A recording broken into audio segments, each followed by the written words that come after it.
प्राचीन काल से ही मानव जीवन में पत्र लेखन का महत्वपूर्ण स्थान रहा है। आज के व्यस्त जीवन में जबकि इष्ट मित्रों से मिलने के लिए समय का सर्वथा अभाव है, पत्र हमारी विशेष सहायता करते हैं। पत्र हमारे विचारों, भावनाओं और सूचनाओं के आदान प्रदान का सबसे सस्ता, उपयोगी तथा सर्वसुलभ साधन है। पत्र के द्वारा हम घर परिवार, मित्रों, विभिन्न कार्यालयों के अधिकारियों आदि से संपर्क बनाए रख सकते हैं। पत्र लेखन में निम्नलिखित बातों का ध्यान रखना चाहिए। पत्र सरल, रोचक तथा प्रभावशाली होना चाहिए। अनावश्यक विस्तार पत्र को बोझिल बना देता है। व्यंग्यात्मक, कृत्रिम या क्लिष्ट भाषा के प्रयोग से बचना चाहिए। विचारों की क्रमबद्धता का ध्यान रखना चाहिए। पत्र का उद्देश्य व विषय वस्तु स्पष्ट होने चाहिए। पत्र लेखक को अपनी आयु, पद, संबंध और सामर्थ्य का ध्यान रखकर पत्र लिखना चाहिए।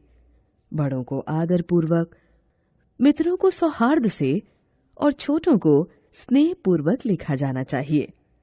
मूल रूप से पत्र दो प्रकार के होते हैं, अनौपचारिक पत्र और औपचारिक पत्र। अनौपचारिक पत्र।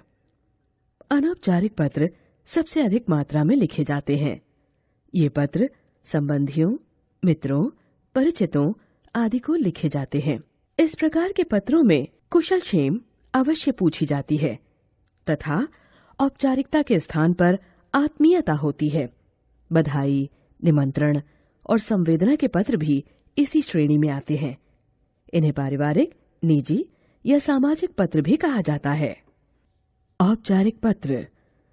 ये पत्र उन्हें लिखे जाते हैं जिनसे हमारा निजी संबंध नहीं होता।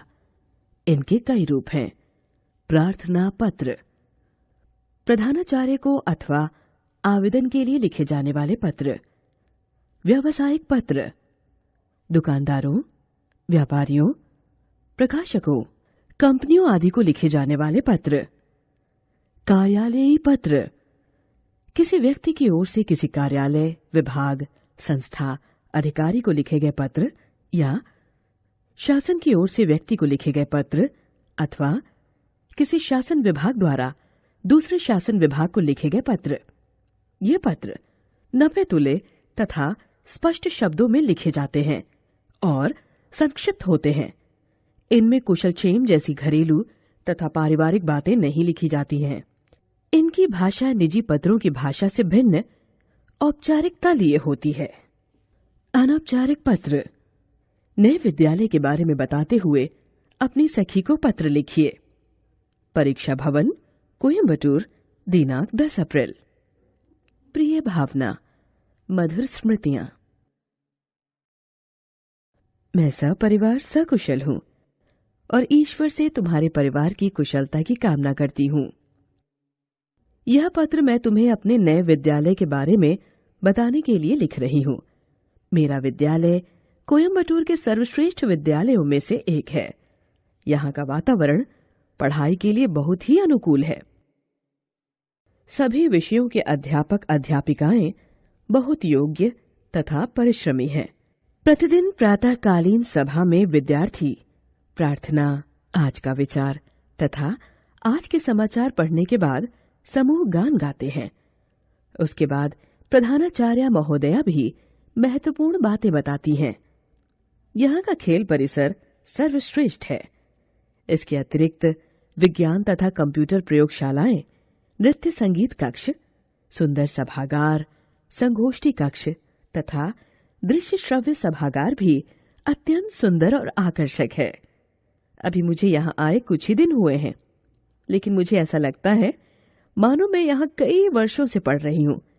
यहाँ मेरे कुछ अच्छे मित्र भी बन गए हैं। शेष सब कुशल है। अपने माता पिता को मेरा प्रणाम कहना तथा बहन ऋचा को प्यार। तुम्हारी अभिन्न सखी बरखा। अध्ययनशील होने की सलाह देते हुए अपने छोटे भाई को पत्र लिखिए। छात्रावास, कला निकेतन पब्लिक स्कूल, नई दिल्ली। दिनांक 15 दिसंबर। प्रिय सूरज, सुभाशीष, ईश्वर की कृपा से मैं यहाँ कुशल पूर्वक हूँ। आशा करता हूँ कि तुम सभी वहाँ प्रसन्नता पूर्वक होंगे। कल ही माताजी से यह ज्ञात हुआ कि इस वर्ष तुम्हारा ध्यान पढ़ाई से हट रहा है। तुम गलत बच्चों की संगति में आकर पढ़ाई के महत्व को भुला बैठे हो। माँ और पिताजी हमसे बहुत उम्मीद लगाए हुए हैं। वे चाहते हैं कि हम अध्ययन करके बड़े अफसर बने। हमें उनका यह स्वप्न पूरा करना है। सभी जानते हैं कि अध्ययनशील व्यक्ति ही जीवन में कुछ बन सकता है। अध्ययन केवल तुम्हारी ज्ञान वृद्धि ही नहीं करता, बल्कि तुम्हें सही रास्ता दिखाकर कुसंगति से दूर रखता है। अध्ययन का अपना एक अलग ही आनंद है। अध्ययन हमें आम लोगों की श्रेणी से ऊपर उठाता है। अध्ययनशील व्यक्ति ही उन्नति की राह पर आगे बढ़ते हैं और उच्च पद को प्राप्त करते हैं। मैं चाहता हूं कि तुम निश्चित ही इस ओर अपना ध्यान लगाओ और अपने जीवन को संवारने का प्रयत्न करो। प्यार सहित तुम्हारा शुभचिंतक निशांत। औपचारिक पत्र। चरित्र प्रमाण पत्र प्राप्त करने हेतु अपने विद्यालय के प्रधानाचार्य को प्रार्थना पत्र लिखिए। प्रधानाचार्य महोदय, एपीजे स्कूल, राजेंद्र नगर, अहमदाबाद, दिनांक 22 फरवरी। विषय चरित्र प्रमाण पत्र हेतु प्रार्थना पत्र। महोदया, मैं आपके विद्यालय की 8वीं स कक्षा का छात्र हूँ। मेरे पिताजी का स्थानांतरण दिल्ली हो जाने के कारण अब मुझे यह विद्यालय छोड़कर जाना होगा। मैं आपके स्कूल में नर्सरी से पढ़ रहा हूँ। मैंने हर वर्ष 90% से अधिक अंक प्राप्त किए हैं। मैं पढ़ने के साथ साथ स्कूल में होने वाली अन्य सांस्कृतिक गतिविधियों में भी हमेशा बढ़ चढ़कर भाग लेता रहा हूँ। मैंने वाद विवाद प्रतियोगिता तथा अभिनय प्रतियोगिता में ही केवल प्रमाण पत्र प्राप्त नहीं किया है, बल्कि खेल कूद के क्षेत्र में भी अनेक पुरस्कार जीते हैं। मैंने दिल्ली के स्कूल में प्रवेश प्राप्त करने हेतु आवेदन किया है, जिसके लिए चरित्र प्रमाण पत्र आवश्यक है।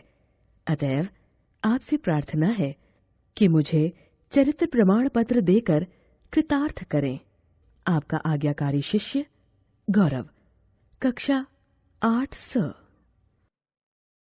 अपने क्षेत्र में बढ़ती अस्वच्छता की ओर ध्यान दिलाते हुए स्वास्थ्य अधिकारी को पत्र लिखिए।